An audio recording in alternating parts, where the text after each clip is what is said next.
এখন এই ভোটের দিনকে ভোট কেন্দ্রে আমাদের দুই কর্মী, দুজন মহিলা কর্মী, একজন হচ্ছে সঞ্চিতা মণ্ডল আর একজন হচ্ছে অপর্ণা। বিশেষ করে অপর্ণাকে তো হাত কেটে দেওয়ার জন্য পরিকল্পনা নিচে দেখতে পাচ্ছি, ইনজুরি।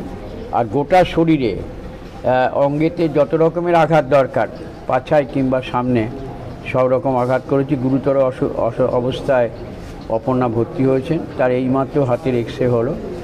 আর আরেকজন যিনি আছেন সঞ্চিতা, তাকে মাথায় আঘাত করা হয়েছে, তার হেড ইনজুরি, তারও সিটি স্ক্যান হবে। গুরুতর অবস্থায় আছেন। বিজেপির এই অত্যাচারে এটা তো সবচেয়ে বড় নমুনা। ভোট কেন্দ্রে কেন তৃণমূলকে ভোট দিয়েছে বলে তার হাত কেটে নেওয়ার উপক্রম করা হয়েছিল। হাতটা দেখলেন, আর খানিক কোপ যদি ঠিকমতো লাগলেও হাতটা ঝুলে যেত।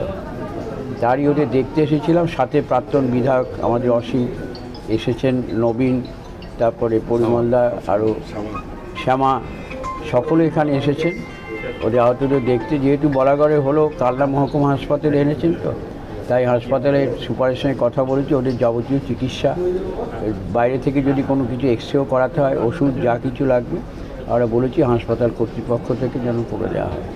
ট্রিটমেন্টের সব রকম ব্যবস্থা নিচ্ছি।